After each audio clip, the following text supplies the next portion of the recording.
नमस्कार दर्शकों, जय श्री राधे राधे। आपका स्वागत है। महाभारत ग्रंथ में मनुष्य को भोजन करते समय कुछ बहुत ही जरूरी नियम बताए गए हैं। अगर कोई मनुष्य नियमों का पालन करते हुए भोजन करता है तो उसे आरोग्य के साथ ही सुख, समृद्धि और वैभव की प्राप्ति होती है। शास्त्रों में बताई गई है ये नियम वैज्ञानिक दृष्टिकोण से भी परिपूर्ण है। इस प्रकार से भोजन करने पर मनुष्य सभी देवी देवताओं का आशीर्वाद प्राप्त करता है। आप भोजन करते समय इन नियमों का पालन अवश्य करें। तो आइए बिना देरी करे जान लेते हैं वो कौन से नियम है।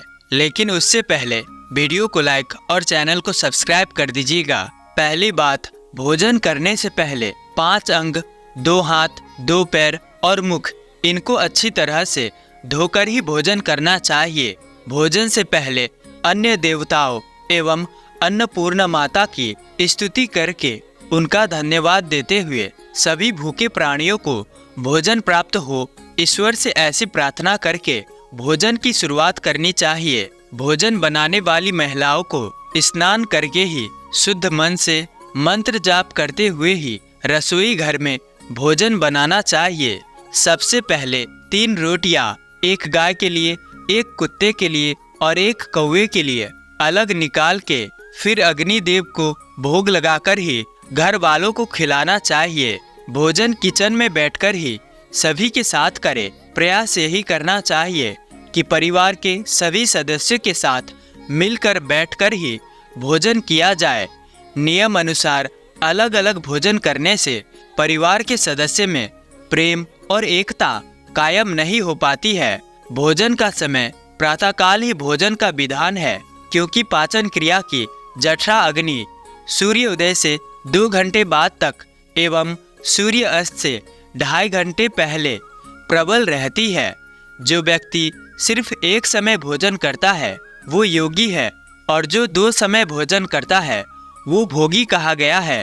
और तीसरी बात, भोजन की दिशा भोजन पूर्व और उत्तर दिशा की ओर मुख करके ही खाना चाहिए। दक्षिण दिशा की ओर किया हुआ भोजन प्रेत को प्राप्त होता है। पश्चिम दिशा की ओर किया हुआ भोजन खाने से रोग की वृद्धि होती है। चौथी बात, ऐसी अवस्था में भोजन ना करें। यहाँ पर बैठकर, बिस्तर पर बैठकर, अपने हाथ पर रखकर या टूटे फूटे बर्तनों में भोजन कभी नहीं करनी चाहिए। मलमूत्र का वेग होने पर भी भोजन करना नहीं चाहिए, अथवा क्लेश के माहौल में भी भोजन करना अनुचित माना गया है। अधिक शोर शराबे के स्थान पर भी भोजन करना उचित नहीं है। पीपल एवं बट वृक्ष के नीचे बैठकर भी भोजन नहीं करना चाहिए। परोसे हुए भोजन की कभी निंदा नहीं करनी चाहिए। खड़े खड़े भोजन करना भी अनुचित माना गया है। जूते पहनकर या सिर ढककर भोजन नहीं करना चाहिए। आइए अब जानते हैं भोजन कैसा होना चाहिए। बहुत तीखा या बहुत ही मीठा भोजन नहीं करना चाहिए। किसी के द्वारा छोड़ा हुआ भोजन भी कभी ग्रहण नहीं करना चाहिए। आधा खाया हुआ फल, मिठाइयाँ आदि फिर से नहीं खानी चाहिए। छोड़कर उठ जाने पर दोबारा भोजन कभी नहीं करना चाहिए।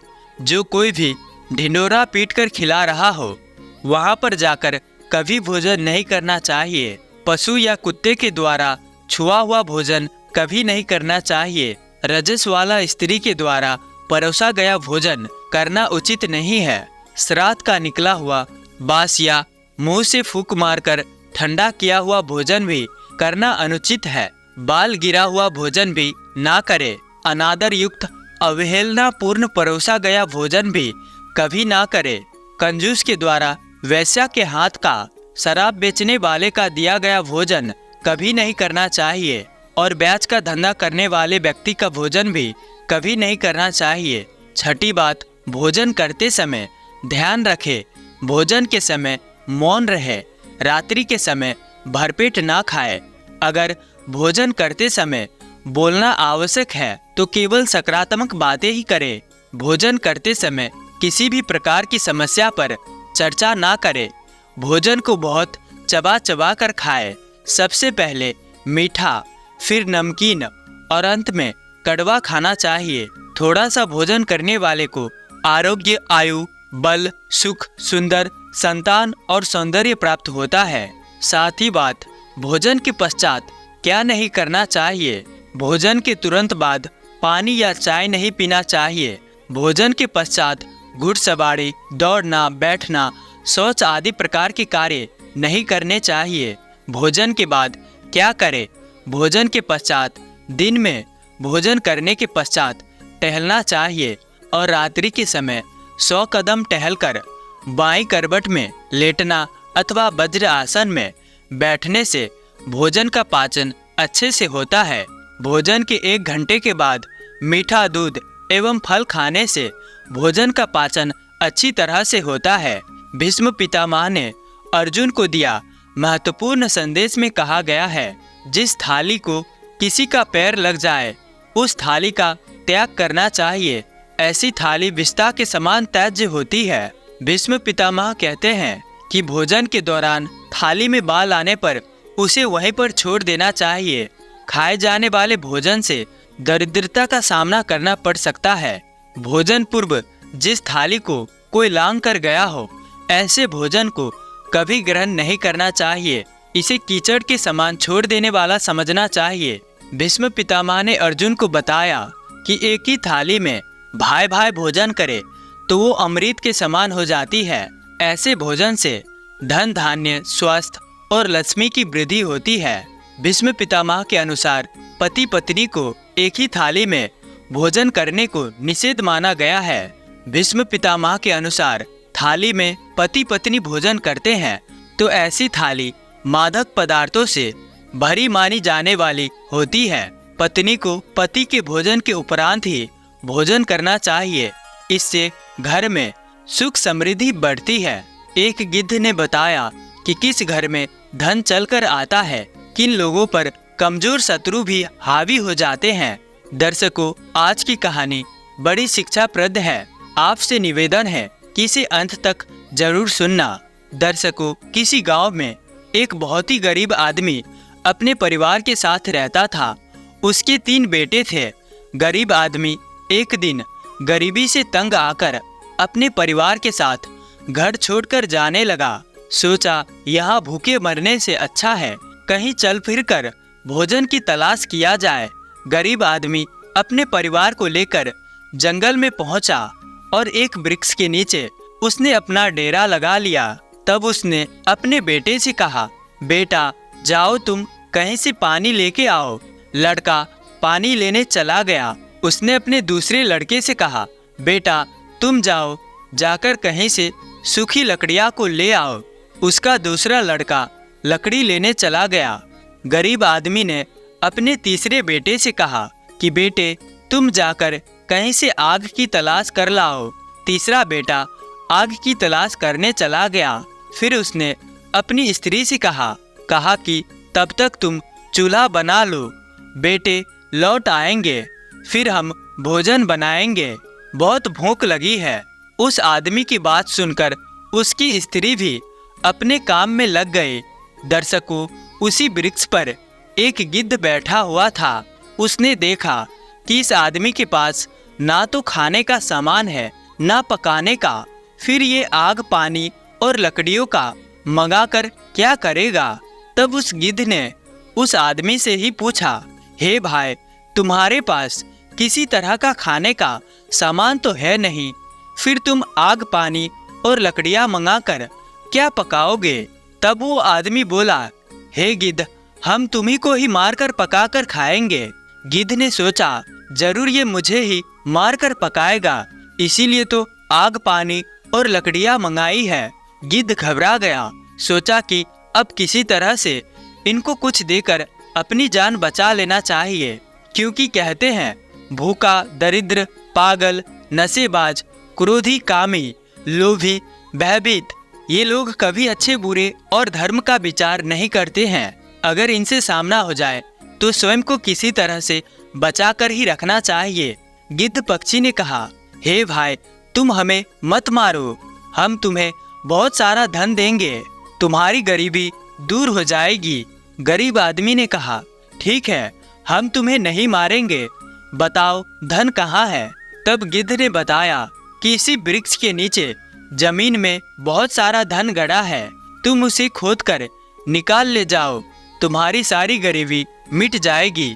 दर्शकों, जब उस आदमी के बेटे लौट कर आए तो उसने वृक्ष के नीचे की जगह को खोदना शुरू कर दिया तो देखा कि सचमुच में जमीन के अंदर उन्हें बहुत सारा धन गड़ा हुआ मिला। धन पाकर वो बड़ा खुश हुआ और अपने परिवार को लेकर अपने घर लौट गया। अब तो वो बहुत अमीर बन गया, उसकी बहुत अच्छे से गुजारा होने लगी। दर्शकों, उस आदमी के पड़ोस में एक कंजूस आदमी रहता था। उसके भी 4 बेटे थे। उसने सुना कि हमारा पड़ोसी तो रातों रात अमीर बन गया, ये कैसे हो गया? जरूर इसे कहीं गड़ा हुआ धन मिल गया है। उसने अपनी स्त्री से कहा कि तुम जाकर पता लगाओ कि हमारा पड़ोसी रातों रात इतना धनी कैसे बन गया। कल तक तो इसके घर में 2-2, 3-3 दिन तक चूल्हा नहीं जलता था। पड़ोसी की तरक्की देखकर उसके पेट में पानी हो गया। उसकी स्त्री दौड़ी दौड़ी गई और अपनी पड़ोस से मीठी मीठी बातें करके उसका सारा भेद पता कर लिया। वो इतनी धनी कैसे बन गई? उसे धन मिलने का सारा हाल अपनी पड़ोसन ने उसको बता दिया। वो स्त्री भागी भागी अपने पति के पास गई और बोली, सुनते हो जी, मैं सारा भेद मालूम कर आई हूँ। कल हम भी उसी जंगल में जाकर वैसा ही करेंगे जैसा उन्होंने किया था। हम भी वहाँ से गड़ा धन खुद लाएंगे। दर्शकों, अब तो वो कंजूस आदमी अगले दिन अपने पूरे परिवार के साथ उसी वृक्ष के पास पहुँच गया। वृक्ष के नीचे अपना डेरा जमा लिया। तब बाप ने अपने एक बेटे से कहा, बेटा जाओ जाकर पानी ले आओ। कंजूस बेटे ने तपाक से जवाब दिया, पानी का क्या करोगे? क्या तुम्हारे सर में भरकर लाऊं? तब उसने अपने दूसरे लड़के से कहा, जाओ जाकर जंगल से लकड़ियां ले आओ। उसने भी भड़कते हुए जवाब दिया, लकड़ियों की क्या तुम अपनी चिता बनाओगे? अब उसने अपने तीसरे बेटे से कहा, बेटा जाओ जाकर कहीं से आग तलाश करके लाओ। तब तीसरे लड़के ने भी भड़क कर जवाब दिया, आग का क्या करोगे? आग में क्या जलकर मरोगे? स्वयं तो कुछ करते नहीं, बैठे बैठे हुक्म चलाते रहते हो। उसके और उसके तीनों बेटे का व्यवहार तो वो गिद्ध वृक्ष पर बैठा हुआ देख रहा था। वो गिद्ध उस आदमी से बोला, हे भाई, तुम आग, पानी और लकड़ियों का क्या करोगे? तब वो बोला, तुझे मारकर पकाएंगे और क्या करेंगे? उसकी ये बात सुनकर गिद्ध को हंसी आ गई। गिद्ध कहने लगा, हे मूर्ख आदमी, तेरे बेटा तेरी सलाह में है ही नहीं। तू कैसे वो सामग्री लाएगा जिसकी मदद से तू मुझे पकाकर खाएगा? और रही धन पाने की बात, तो तुझे धन कभी नहीं मिलेगा। तू अपनी ये व्यर्थ की इच्छा लेकर अपने घर लौट जाओ। जिसके भाग्य में धन मिलना था उसे मिल गया। जिनके बीच प्रेम और सद्भाव होता है, जहाँ एक दूसरे का आदर होते हो, अपने से बड़ों की बात सुनते हो, माँ बाप की आज्ञा पालन करते हैं, छोटा भाई बड़े भाई का सम्मान करते हो, किसी काम की शुरुआत करते समय मिलजुल कर करते हो, उसी का काम सफल और सुख देने वाला होता है।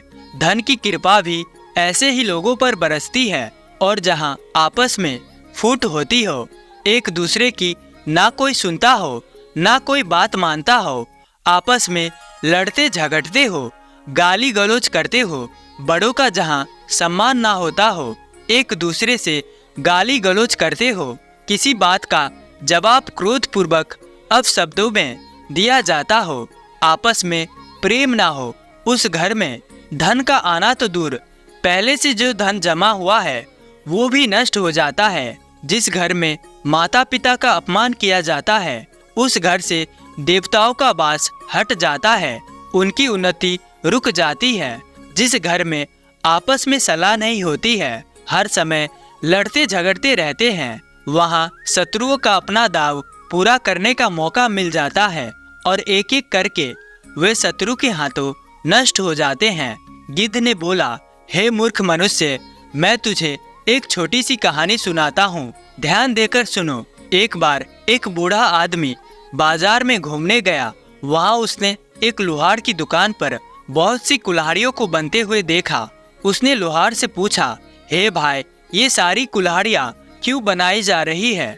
लोहार ने बताया कि कल से जंगल के सारे पेड़ों को काटने का आदेश मिला है, इसीलिए बूढ़ा आदमी भागता भागता वन में पहुंचा और वन के वृक्षों से बोला, आप लोग कल से काट दिए जाओगे, इसीलिए सावधान हो जाओ। मैंने देखा है तुम्हारे काटने के लिए बहुत सारी कुल्हाड़ियाँ तैयार हो रही है।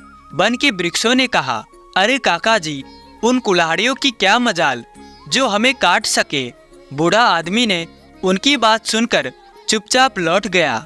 थोड़े दिन बाद वो फिर जंगल में गया तो उसने देखा कि आधे से ज्यादा वन को काट दिया गया है। बूढ़े आदमी ने बचे हुए वृक्षों से कहा, देखो भाई, मैंने पहले ही कहा था तुम सब काटे जाओगे, पर तुम तो मुझसे अकड़ कर बात कर रही थी कि कुल्हाड़ियों की क्या मजाल जो हमें काट पाए। तुम्हारा तो सारा घमंड धरा रह गया। तब एक वृक्ष उस आदमी से बोला, हे काका, मैं तो अभी भी कहता हूँ कि कुल्हाड़ियों की क्या मजाल जो हमें काट सके, मगर हम क्या करें, हमारी ही कौम गद्दार निकली। हमारे ही कुछ भाई बेटे डंडा बनकर उन कुल्हाड़ियों के साथ मिल गए, इसीलिए हम काटे दिए गए। जब हमारा कोई अपना शत्रुओं में जा मिलता है तो देवताओं से भी ना जीता जाने वाला व्यक्ति भी साधारण मनुष्य के हाथों मारा जाता है। जैसे कि रावण, हमारे बीच फूट पड़ने से हमारी शक्ति कमजोर हो गई और हमारे निर्बल शत्रु बलवान हो गए। जिस जगह आपस में फूट रहती है वहाँ धन, वैभव, लक्ष्मी दूसरे के पास चली जाती है। कमजोर शत्रु भी हम पर हावी हो जाता है। मित्रों, गिद्ध की बात सुनकर वो आदमी निराश होकर अपना सारा मोह लेकर अपने घर लौट गया। दर्शकों, अंत तक कहानी में बने रहने के लिए बहुत बहुत धन्यवाद। जय श्री राधे राधे।